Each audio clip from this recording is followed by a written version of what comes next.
Okay, so we're going to be working on transitions and titles in this sequence. Transitions, these are rough cuts. It's just going from one cut to the next.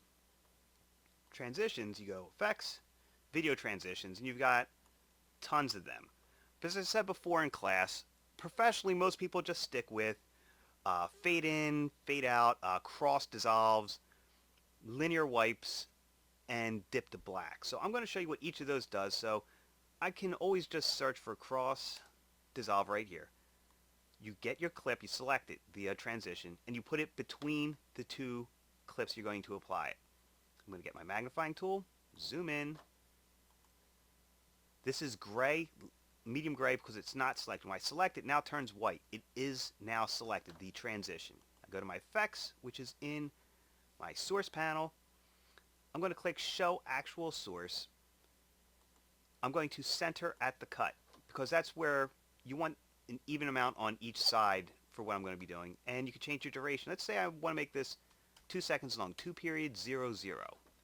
So now my dissolve will be 2 seconds long as they fade from one image to the next. So this is the clip selected. This is the transition selected. So I'm going to delete that. That's a cross dissolve. Now we're going to do linear wipe. We'll do a wipe next. Looking for. Now I've got my transition selected. Center it at the cut. Make it 2 seconds long. Just for this, just to show you. So now the wipe is 2 seconds long. If we want to give it a color, you can change your border width. Right here, let's make it 2. Let's make it more pronounced. Let's make it 20. And we'll change the color. Let's make it red. I'm going to make my aliasing high.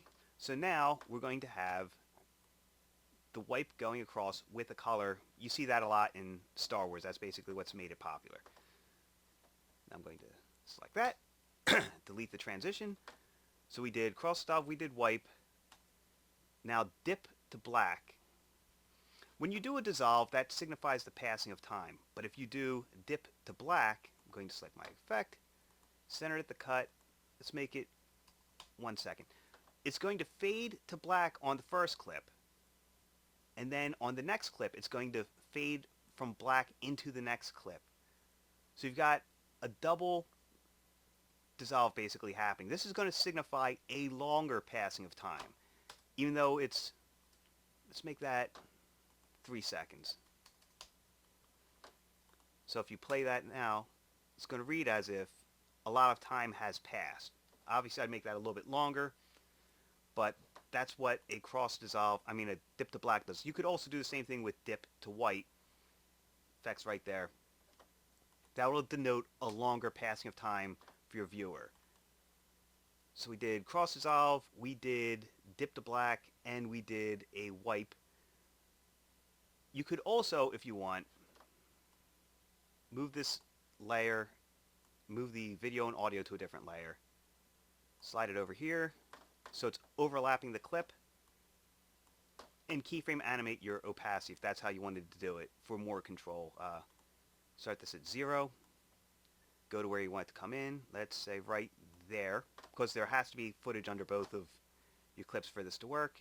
And I'm going to select my keyframe, make it 100. That's another way of doing it.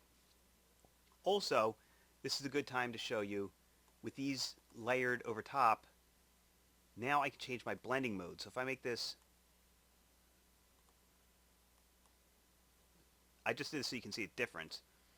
So now when these overlap, you're going to get a much more drastic effect as when they're not overlapping one another anymore. See how the effect changed with the blending mode when they're layered and they're not? I showed you this when we were watching that scene from Apocalypse Now. This is, like I said, this is how you do that type of effect, obviously without the blending mode. But this is how you get your transparency to change from clip to clip by stacking them in the layer and changing your opacity. This I keyframed, but if I wanted this whole part to be 37%, I would obviously unclick my stopwatch. I'll click OK. So the whole clip now will be 37%. Since there's nothing underneath it, it's going to be a little bit darker. So if I wanted to put another clip over top of this, let's see, what do we got here? The beach, the zebra. Okay, so I'll put the zebra on top of that, and I'll make this clip, undo my stopwatch, let's make this about 25%, and I'm going to make this hard light just for the fun of it. Now you've got all three clips visible when they're stacked over top of one another,